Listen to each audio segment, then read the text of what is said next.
this project. Can you all hear me? Yeah. So this project, this event, Can you come here if you don't mind, because they're recording it, so maybe people are recording. Thank you. so but I was going to say that I was just directing this question to the audience, and this event, this project has come about because of a grant that we have received from the North Carolina Arts Council, Spark the Arts Program. And it was specifically to engage new audiences. And the audience that we engaged with were the people who are adult learners. For creative, how does art come in for creative aging? So we have a very healthy adult class, and they have benefited a lot from this grant that we have received 2 years consecutively. So I would like for some of our audiences, or some of our students, to respond to that, how they have benefited.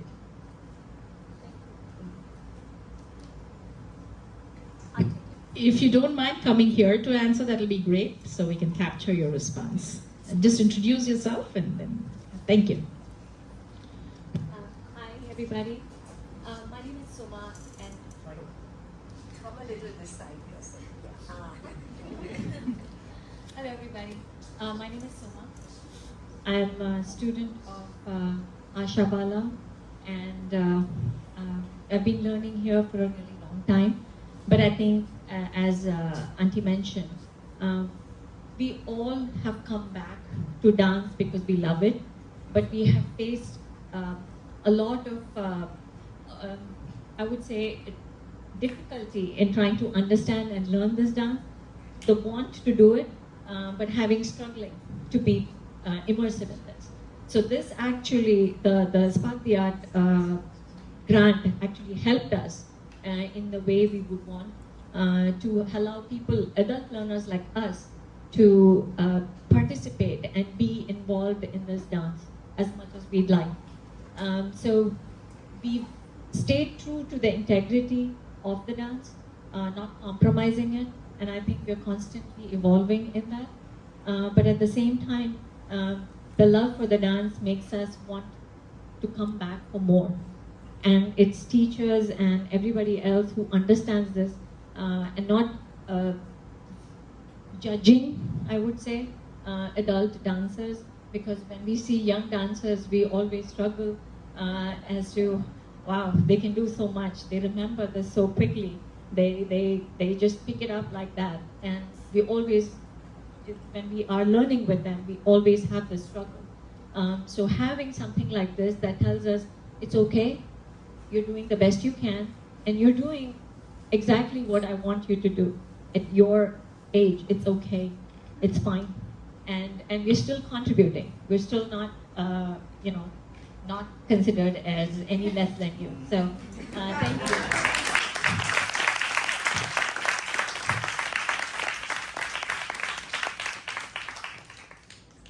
So we have another student who also has another perspective. So. Thank you. Oh boy, I'm Sharlini. I actually have a lot to say about this. I could talk all day, but I'll try to keep it succinct. So I actually am fourth generation Malaysian. I've been to India as a baby, never been to India as an adult where I have a memory, or even as a child. And growing up in Malaysia, my parents did the same thing that many of your parents are doing, right? Go do Indian classical dance. So, that's the way you keep your culture. And it was a very different experience because Indians in Malaysia are a minority. And when I was growing up, actually when I got to your age, preteen, teen age, it became an issue of, there was a lot of ridicule, there was a lot of bullying of Indian art seen as crude and primitive, and what are you doing stomping around? So I quit.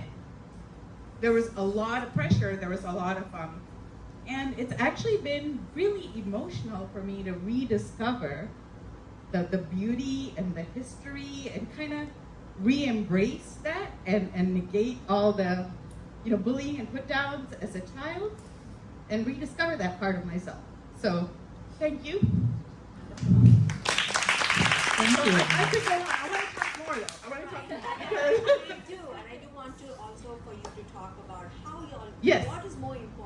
Yes, in yes, the dance getting there. is So, yes. like I said, but that was like an internal barrier that I needed to overcome, right? That's emotional. But there are also physical barriers. There's this curse of every woman in my family. Once you hit 45, your knees go. Like no matter what you do, no matter every woman in my family for 3 generations, no matter, you know, your diet, your weight, your training, once you hit 45, gone. So past 45, my knees are going. It's going places. It's going places. So there, you know, there's sort of this internal strength that you need, but there's also the ability to like recognize your physical limitations, right? And how do you modify, how do you still convey kind of the meaning of this dance through physical limitations? And I think Miss Asha with the Spark the Arts grant has just done a beautiful job also bringing, you know, artists like Vaibhav Sir and all the other artists we've had to, of understanding that there are physical limitations. There are maybe, as you know, Suma said, there are other limitations. And how do this art form is so rich, there's so much to draw from, that you can still have a full experience, you can still be an artist, right? Without having that stereotypical, young, slender, lithe artist body. And then the third... Creatively age the art. Right, and then the third part I want to talk about is the community. Right. And, you know, Suma and I think, are the 2, shall we say, most senior adult dancers. Right? Seasoned. Well, Kriti was saying it's been about, we've been hanging around the studio for about 15 years and finally got drawn back into the dance. But finding this community that supports each other and we learn from each other, you know, some of us have different strengths. And I'm looking at being an empty nester a couple of years from now, and your perspective starts to change. You know, there's a period in your life where your life entirely revolves around running here and there, you're professional, you're building up your career, and you start thinking about meaning and art, and you know, that space, as you start freeing yourself, and I think this is very much in Hindu philosophy too, you get to a point where you start freeing yourself from the physical, running here and there, the materialism, the career ladder, the, you know, oh, my kids have to be the best at everything. Finding this community of people that's supportive, that we explore the arts, I think that has just been wonderful and magical and kind of difficult to explain how much of that has become my identity as well. So hopefully, I could go on, but I'll stop here. Thank you. It's very eloquently put. Thank you so much. Does anybody have questions for the panel? I see a lot of students here. I see a lot of family supporters here. If you have a question for the panel, please come forward. Asha, you have a question for the panel? Okay. Abha, how come you never have questions? Yeah. Yeah, please come. Please come. Anywhere is fine. Yeah, if you, as long as you get a mic. Yeah. So we are talking about Pravaha, and we are talking about the flow of a traditional art form through the ages, and we are also talking about how does it get assimilated in the larger milieu of Canadian culture, so to say. So I was wondering, I mean, every one of you talked about how you're doing it at an individual level. I, as an audience, am not educated in the traditional dance form, but I, as an audience, feel that these themes are age-old. Yes. You talked about, Rama talked about Draupadi Haran. She talked about Nirbhaya, but there's also a Me Too movement. Yes. There's a dance that Leela Foundation, Leela School of Dance girls did a few years back, which touched on the Me Too movement. So these are the ways that, to me as an audience, you, as a Rasik, you maintain the traditional integrity of the dance, and yet they tell age-old stories in a new form.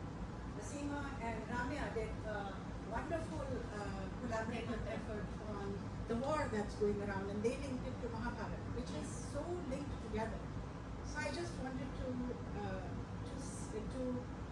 there's no time, but I wanted to ask the audience, how do you build those bridges, to the community, to the larger community, where not just the Indian students growing up here, but the larger audience, the people who are not that familiar with Indian culture, come to view it as a part of storytelling that is age old, and yet that is new. So that was one question. But talking about, I have one more comment to make regarding what Suma and Sharlini said, that to me, again, as an audience, when I see Vaibhav dance, or when I see an older dancer dance, there is a transcendence again from the physical to the spiritual, to the ethereal. And there's a sublime beauty that is not, that I don't see in a lot of young students. They have technical prowess and they can move around, but you don't see that expression and you don't see that power as much. So that's the other part that I wanted to bring out, that keep on the good work and continue to practice your art, because you're getting something totally different, and to me, as an older person, better, more mature than what I can get from a younger dancer.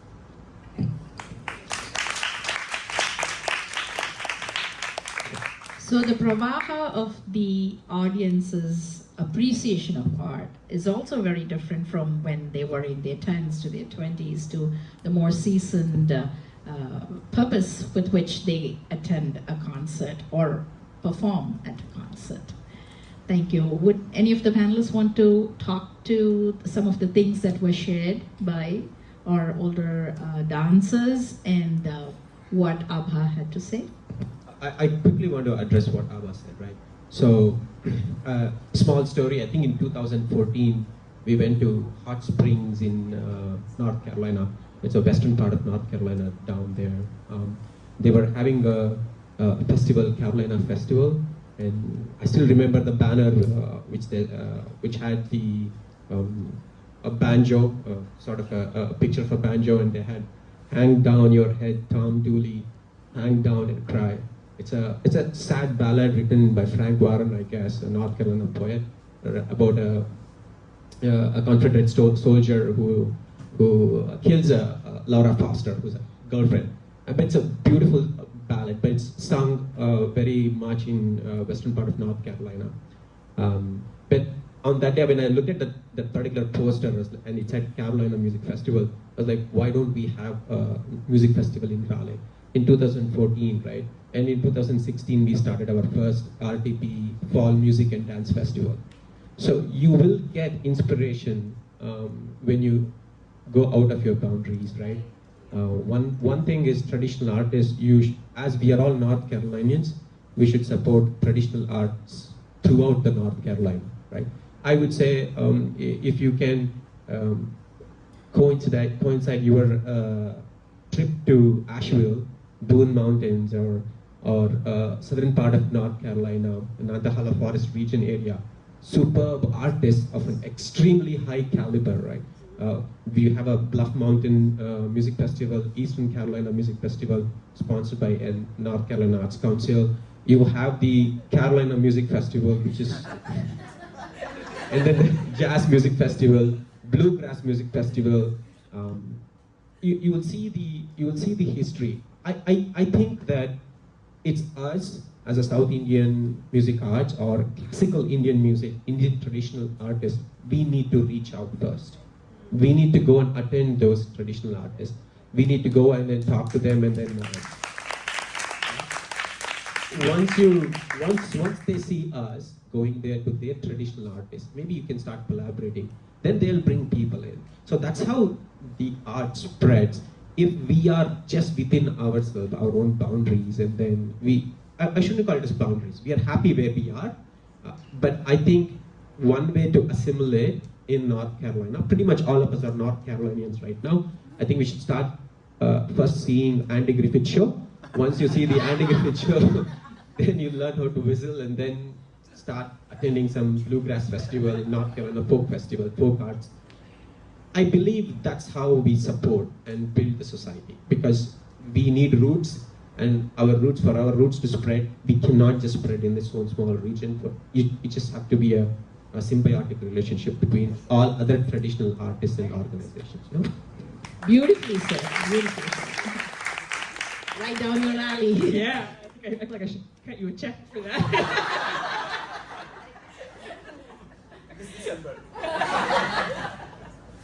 Well, I'm so surprised to hear you even mention the Bluff Mountain Festival. To tell my friend who directs it that they were name dropped in this venue, and this is kind of my takeaway thought just from this whole conversation is that in my experience with the Indian classical arts community here in North Carolina, this is a space and this is a community that is having incredible conversations about the arts and about traditional arts that would be so interesting and so relevant to so many other people that we, share this state with, and there's so much overlap, but also really interesting specificity too. And I really enjoy the difference as well as the commonality, because I think it helps us sort of change and hone and open our understandings of what we mean when we talk about how tradition moves in a community or what folk arts look like.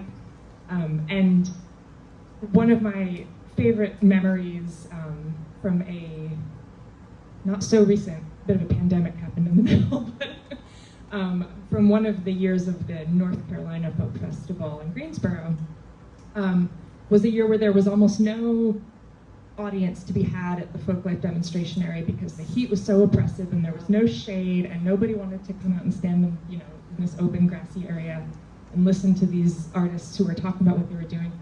But it was a space where we had basket makers from Cherokee. We had a basket maker, there's an American Indian, Eastern Band Cherokee Indians, basket makers from Cherokee, a white basket maker from Davidson County, an African American hat maker from Eden, a Waccamaw bead worker from all the way out in Lake Waccamaw in eastern North Carolina. So the whole state, east to west, was represented. And the artists were meeting each other, and they were talking, and they were bonding, and they were sharing Facebook information. And they still talk to each other to this day, and I see it on their, they're still checking in and supporting each other. And in this one beautiful day, these relationships were formed across traditions and communities that normally would almost never interact with each other. Not because they don't want to, but because it's hard, they're busy, they live on opposite sides of the state. And this is just making me strongly want to sort of seek out more opportunities to unite this conversation with similar ones that I hear in other communities. And this community is a real leader in that space.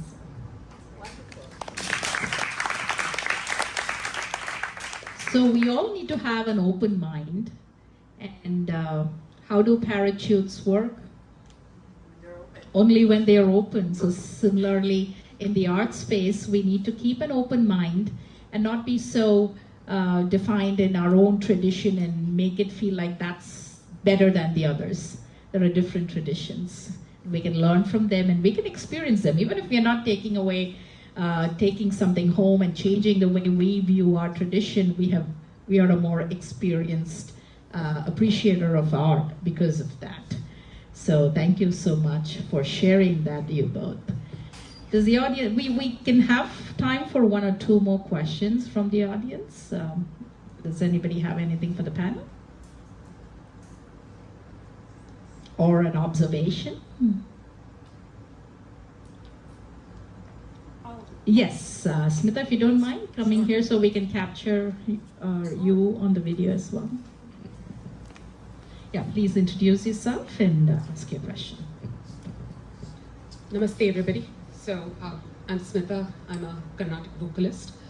So I know we've talked a little bit about changing canvases. That is what your program is titled for tomorrow. I'm going to split my question because I want to hear from both perspectives. One is as performing artists.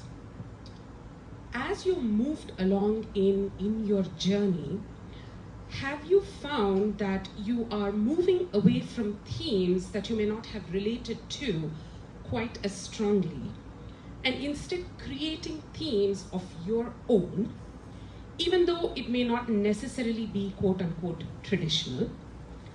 And then subsequently to organizers, do you all still consider those as people and artists that you want to feature, even though they are not necessarily presenting something that is quote unquote traditional? So I'll give you an example while you all think about it.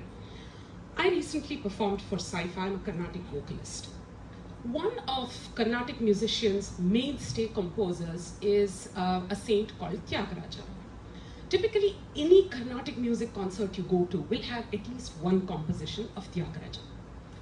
This time when I performed for Sci-Fi, there was no composition of Tyagaraja. Instead, my main piece was one that I had composed. Oh, wow. So now the question becomes, all right, does it still become Carnatic music? Even though I've moved away from it, what do organizers feel? Will they turn around and say, well, you didn't present this, how do you call yourself? But I find that as I have changed as a musician, this is the change that I see in myself. So I want to see, as artists, do you all see this change in yourselves? And as people and organizers that promote this art, do you all still feel like, hey, this person is no longer sticking true to the original art form, they're instead bringing their own things in it? This is not really traditional. Where do you draw this line? So I'm curious to see if you all have any thoughts on that. Who would like to take that? Thank you. That's why I spoke a little bit so that you all would have a little bit of time. And whatever is contemporary today is going to become traditional Tomorrow. a century from now.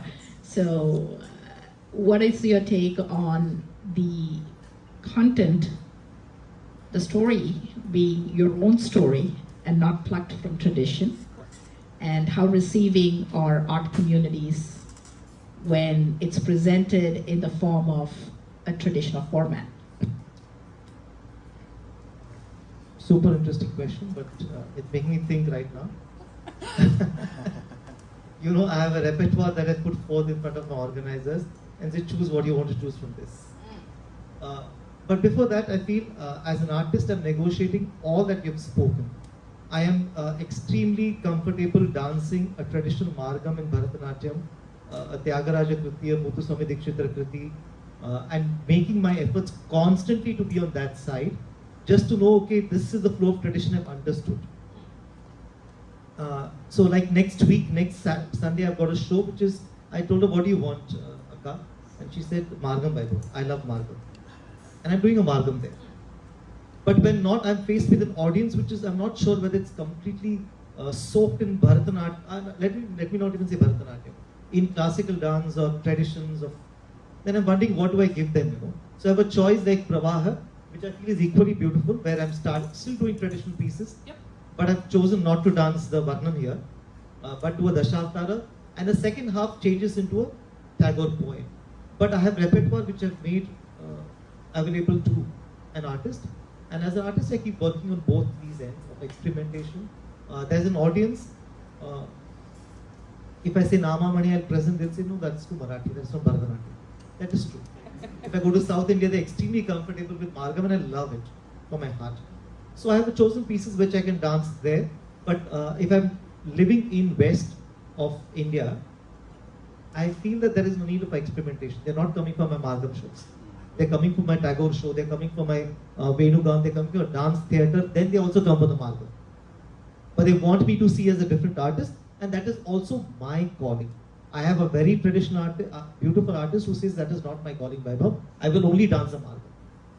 But I feel no, I have to constantly look at, because we are talking of Pravaha, for me Pravaha, when I'm walking, is a river which has two banks. One is the traditional bank, the tradition that I know. I know it's evolving, changing, and the other bank is constant experimentation.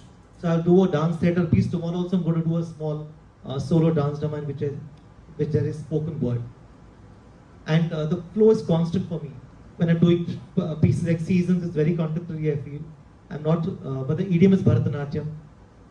So you're looking at all that for me as an artist. Vaibhav is talking about banks. So what do they say? Diversify your portfolios for rich dividends. So you can have a diversified portfolio of traditional content, contemporary approach. Yeah, and you want to get the feel of the public, right? Get the public. I have pulse. to evolve, I feel, as an artist, and what I'm doing with Pune or Bombay, which is not so South India centric, let me say. It is still very different in Bangalore, it is acceptable. What will they know about a Tyagaraja Kriti? Like this famous Bhairavi Varma Mohamana. I'm sorry for taking time. It was a super hit when we did the Natyakala conference. And you know, we finished the Varnam and people are crying and all that. And then I did Ashtapadi and then it went to Vrindavani. The flute started Vrindavani, they knew this was Balamurali Krishna's Tilana. And an applause before that happened. Yeah. And riding high on that, we had a show in 2 months in Pune. The show was flat. Flat on the face. And in the wings, I'm saying, what to do? I said, what is, and I was not part of the Varnam. I'm saying, musicians, speed up, speed up, speed up. They loved it. Because Mohamana is not part of their psyche at all. And I realized, oh my God, for them, they don't know what is Mohamana Varnam. So they just saw the beauty of the piece. And then I'm coming here and I'm wondering, can I do Nibandhan or no? Can I do it or no? So this question of looking at what am I creating? So we're creating work and I have to see. So what I was saying is, what I create as seasons was, my idea was very clear. If I take it ever to the Joyce Theatre, will people want to see this? And what will they want to see as an audience? When I go to Poland and do a summer festival, which is open festival, I've taken a free music to experiment with, because I feel it's summer time, it's enjoyable time. Why am I looking at saying this music can't be? So I'm looking at a Ganesh Kumarish piece, I'm also doing a 4-season Vivaldi piece, a short piece, just to find that whether my idiom of body, Bharatanatyam, can adapt to it. But my audience is important. If that audience is not there, whom am I dancing for? Then I'll go to the temple saying Mirabai and dance, but I'm not there also. I'm not even evolved like Kamadevi and Surdas to say nothing matters to me. It matters. I will never be invited again. Saifas go to look at the ticket sales and say, can Vaibhav Arekar be sold next time for that I want to come in 2025? So does the organization only look at audiences, or do they also have a responsibility? I'll throw it open to the organizers also. I think probably we should not ask more audience to ask questions because they might ask these difficult questions. So I was doing something on the phone. My son texted me, "Why on phone? Don't do it." So because I was checking some dates whether I was right or not. I wanted to. So Carnatic music, very specifically in early 19th century, was Ariyakudi Ramajanayenga. He was the one who set the paddhati, saying that you have to start with Varnam and you have to sing like this, you have to sing like this. Trinity's Kriti, and then probably later on it added a little bit more of Devarnamas or things like that. But most likely the Devarnamas were the most popular ones. People would like it because that's the one they could understand. A common man can understand what's that particular piece, right? The other ones were intellectuals who understand the Carnatic music. So that's where the Paddhati started. Actually, from an organizer perspective, we are not an institution yet. So we are not worried about that portion. So Vaibhavji was talking about Jayadeva's Ashtapadi, right? Before Trinity, it was Jayadeva, right? So probably Carnatic music singers were singing Jayadeva's Ashtapadi as the main piece. So so Tyagarajas is a compositional piece, but Tyagaraja, whatever the composition was done by Tyagaraja, should not be considered as the only Carnatic piece, right? So from an organizer's perspective, it's artistics in freedom that you get on the stage. So we tell this to every artist is, we don't tell you what to sing. You can sing whatever you want to sing, but it's a South Indian Carnatic music. Regarding, we're setting the barrier there, right? We're a South Indian Carnatic music. So fine arts, with the fine arts, we tell them that to stay around there. So, to speaking about that, no, it's completely fine as long as there is a lyrical integrity of it. Whatever you are trying to say in the language is understood by the people in that language that you are trying to say. Sometimes you might be singing, artist might be singing a Tyagaraja Kriti, who is a genius of the Carnatic music, but the lyrical aspect is so broken that the other person, you might be singing, "Oh Lord Ganesha, salutations to you," or whatever it is. but the lyrical thing is so broken it may be heard completely. I think that is more dangerous than singing your own language, right? Because we are not breaking anything. I have another question. Suppose I have a kriti and I want to choreograph. Yeah. If you don't mind. I'm Padma Rao and I'm a classical dance Bharatanatyam teacher in this area. And I had this question. So whenever I take up a kriti or any song, maybe a Devanama or something, and I have a certain portions of that has an idea for choreographing. I know that I can choreograph, but I feel it is missing some lyrics. Like I can add more to it. Suppose I want to do a Navarasa. The item which I picked up had few portions of I could bring Navarasa in it, but it was lacking for some of the lessons. So I thought of adding some lyrics to it, to already existing, the one who was already. He's a famous dasa, it's a famous saint. Could I do that, or is it wrong? Yeah, I'm asking. The question is, can I add on to the lyrics of the already existing, like Tyagaraja, if you take? So I want to add. I'm nobody to answer that definitely, but I feel as technical. Tyagaraja has not done it, so who am I to mess with his choreography? Would we do that with, let's say, a Western composer? Would we do that with Tchaikovsky or Vivaldi? He has done what he wanted to do. Yes. I can call it as an experimentation and saying this is what I want, this is how I look at it. Right. I'm not saying whether you should do it or not do it. I wouldn't do it because I feel, for one, I don't know whether I'm a music genius like Tyagaraja. Secondly, I don't know when I'm doing a Meera Bhajan or an Akka Mahadevi piece or a Purandara Dasa Devanama, when do I have the same spiritual fervor what they saw Krishna in? I don't think I'm there.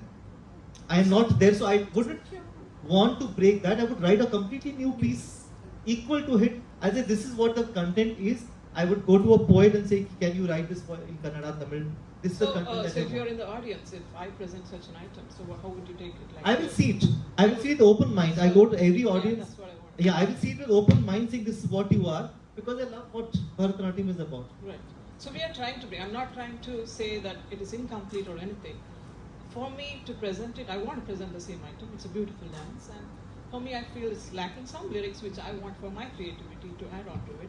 So adding on, is it something wrong? Am I creating a wrong opinion in the audience? But No, we can't sing in English, right? For classical Bharatanatyam, we have to move you on to can the if you original. feel like. I will do it.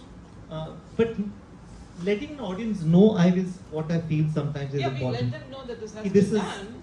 So some people say, no, what we are doing is totally disgrace to the saint. He has, as you said, he has done it with certain. But Yeah, I have on also similar received that. lines, if I'm trying to match the lyrics and give some, rhythmic exactly, it doesn't look different at all. But I was able to creatively create it. So my question is, now confused situation, is it okay to present or it's not? How the audience would take it?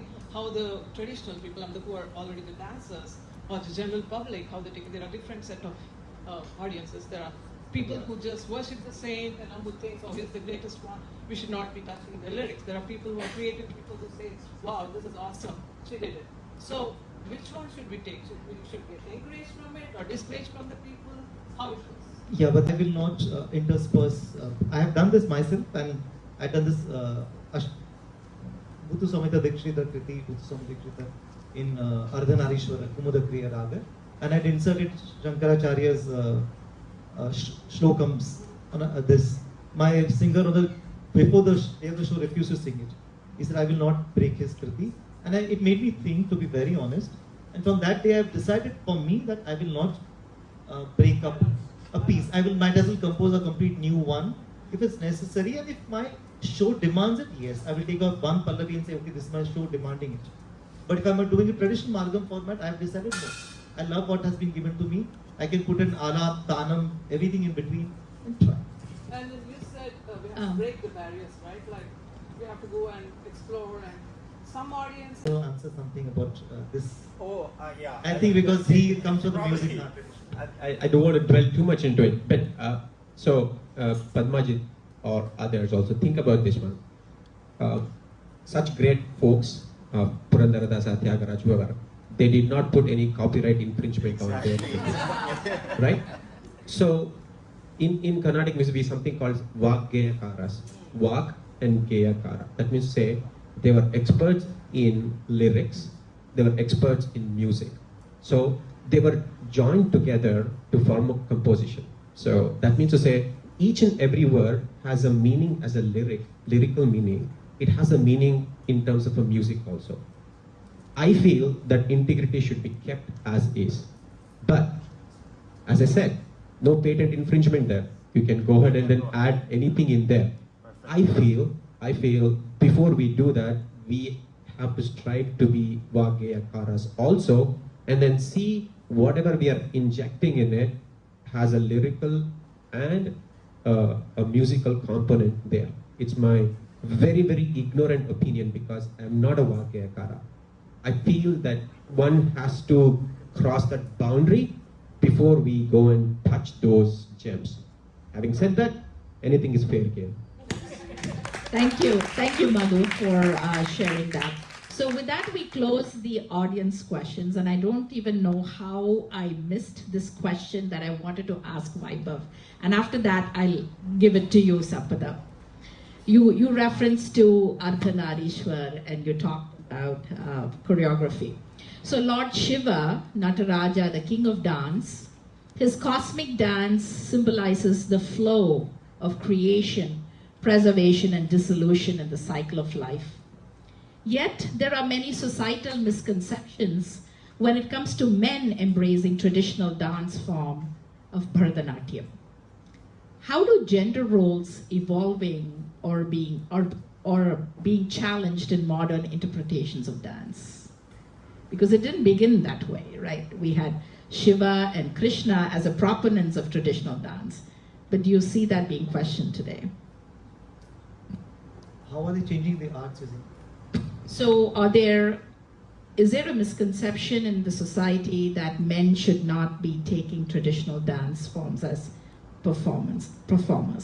I think it all starts with around the world, directly, indirectly, it's the pink for the women and blue for the boys. And it's a sad conception that we keep celebrating about. It starts from that point. The moment a boy wants to play with a doll, there's a problem. And then they start looking at sexuality, gender roles, and all that is constantly there. So it's extremely difficult. I've also grown up with that. In my times, I think it was a bit more difficult. Luckily, my parents supported, but generally in society, you're not looked up to. And somehow we always want to please people around us. It's sad, but that's how we grow up. So for many years, I used to not tell people that I'm a classical dancer. I used to always tell them that I am a fine arts faculty art. If they're really interested in arts, they'll talk about. Most of the times, they're not. Fine arts was pointless for them. It was commerce, science, and they would ask you, what are you doing? So fine arts, I'll say fine arts. I'll go JJ School of Arts. Still they pursue, then I'll say, no, I'm doing classical dance. There are times when I've said fine arts and people have heard finance. Oh, wow, finance. Very, very needed. But I've spoken and we've gone through a lot. We constantly go through, like when I say, if I do makeup and come out, we do an open air festival in Poland for 2 months. And it's an open air festival, so the times that we do makeup, green room is quite open, we just walk out. For 2 hours we have in the whole festival. But the moment the men look at us, they turn away their faces because we painted our lips and eyes. And it's constant there, that they can't look at us into our eyes. And not that I'm eyeing these guys by any chance. I'm just looking at around and they will be all embarrassed to look at us. Said, unsaid, this is constantly affecting you. Yeah. It has taken me a lot of time to dance a Naika on stage. Because for one, my guru said you should be there. Constantly people telling, don't be effeminate, don't do this, don't do that, walk like a man, talk like a man. And I wonder what is that constantly. But those roles today in society are being questioned. There's much more openness to it. And also the exposure, because of internet, is very different to everything around. So it is changing. But to say, because Indian dance always spoke of transposition in arts. The voice of the Naika or the heroine is the voice of the concept, what is the Naika, but not of the woman necessarily. Otherwise, why would Bhimsen Joshi sing Meera Bhajan? Or why will we have an Andal piece coming? But that never happened with men because you see this body. So it took me almost 10-15 years to break that, to go on stage to say, like tomorrow I'm going to play a mother and a child. A mother is a mother there. So to play the woman, because this body can take in that role and show you that there is something which is genderlessness, which is beautiful, but it takes a lot of time. Thank you so much. That's a role they're playing.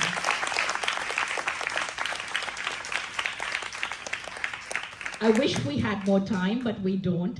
So I'm now going to request each of our panelists to please take 30 seconds to give us one takeaway for you from our discussion. So limited to one prominent takeaway, and I'll start with Madhu right here. So, Saint Tyagaraja always said, "Endaro Mahanubhavalu Andariki Vandamalu." So, great folks here, and salutations to you all, right? I would say, as a Pravaha, we cannot change the flow as such. Our responsibility as an organization is to create direction.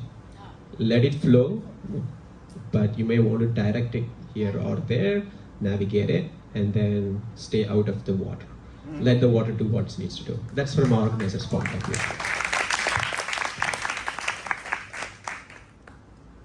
I'm struck by the importance of knowing your own history and how informed this panel is about history and the culture underlying the work, so that, and this relates so much to conversations in other traditional arts spaces and communities, that you shouldn't be a purist for the sake of being a purist, and you should really understand where your art comes from, so that in trying to preserve it, you don't accidentally turn off the faucet of creativity that created it in the first place.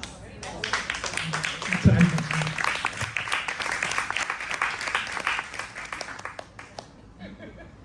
Two things, the power of community.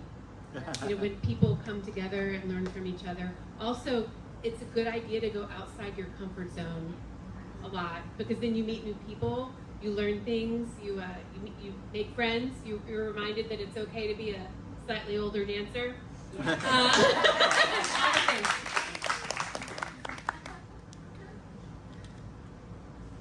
I think be open, get out of your silos. Because we as a community, especially Indian communities, we are very comfortable in our own little silos and our own little friend circle. So go out there, break your silos, be collaborative, and keep an open mind.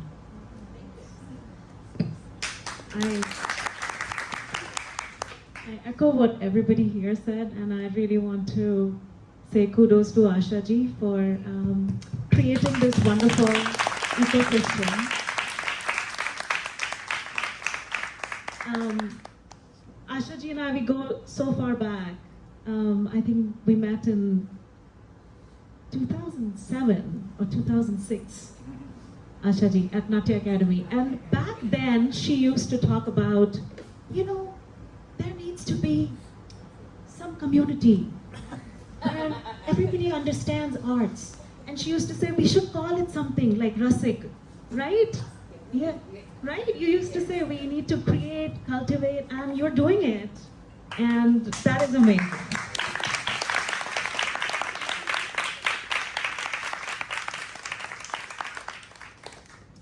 Vaibhav, do you? 10 people, but if we all come together, we can actually Yes. reach so many more 10 people. Absolutely, that's the power of networks. Vaibhav, any concluding thoughts, takeaways? Because we're talking of Pravaha and confluence, I think it's important how art communities come together, not just communities. And when I travel across India, I find this, especially when we're talking of grants, I was wondering at that India does not have a grant system. So when we create an ecosystem, all the more difficult when there's no support. With so many years of service there, I am eligible to grant in US but not there. I mean, they're supporting an artist coming from India in that sense. But I get no grants, not even $500 grant will I ever get. Which is not, but anyway, creating ecosystem is important because only arts communities can do that. And that is what I think is important. That Indian art should also reach out to other communities. I go and see Agarwal, but I wonder whether modern dancer comes and sees the Bharatanatyam performance. So that kind of can only happen when an ecosystem develops. Thank you very much, Vaibhav, and all our illustrious panelists. So I'm hearing, keep an open mind, break the silos, go with intent, find your purpose, stick to tradition, don't be afraid to innovate. So wonderful takeaways for me as well. I now invite Sampada, who is the current chair of the board of directors and advisors of Leela Foundation, to say a few words. Sampada. Namaste all. I'm Sampada Agarwal, and as Minnie mentioned, I happen to be the chair, but I have an equally wonderful board led by our executive director Asha ji. So again, thank you all for coming here and talking about. I wouldn't even call it dance because you guys transcended dance in so many ways. So this is really good conversation, and we hope that we can facilitate such conversations going forward and break the silos, talk about the different art forms. So here is a plug for visual arts because my passion is visual arts, and again, when it comes to Leela Foundation, we don't really restrict ourselves to any specific art style. It's not about dance, it's not about music, it's about any and every art style. And as someone had mentioned, life brings in art, and art we have to make sure reflects life. So it's a two-way street. So we hope to have more such conversations going forward. And of course, this was more focused on dance because of our esteemed guest artist. And we are looking forward to your performance tomorrow. So that's another plug. So please make sure that you come in for tomorrow's performance as well. And hopefully we will have more such artists coming in from not only in India, but also in the US. And again, I have my eyes on the Campbell School and Penland Art and all. So I mean, I have my different areas that I am also interested in, and so we can bring those kind of dialogues, and so we are looking forward to more such conversations. And thank you all again for coming in. And am I supposed to thank all the sponsors here? That's the reason why I have my phone here. So we have our community partners, Saifa, ABA represented by Madhu. We have Localista, Shilpa Govind. Thank you so much, Shilpa. Stretch Lab, Nikki, thank you. Real Triangle Properties and Allstate. And then the Wingate, yes, I forgot Wingate, yes. And then party funded by Spark the Art program, we already talked about. Mission support grant of United Arts Council, and cultural arts support grant for non-profits by Town of Cary. So party funded by Spark the Art program, we already talked about. Mission support grant of United Arts Council, and cultural arts support grant for non-profits by Town of Cary. So we feel very supported by the community with all these grants, and we will have more conversations. Hopefully, on the visual arts side, the Warli artist, there is a master artist who is coming in July. So hopefully we will have something interesting lined up. And again, a different panel of guests who will be more on the visual arts side. You guys are still going to be there. Thank you, Sampada, and please stay here. I have 2 or 3 quick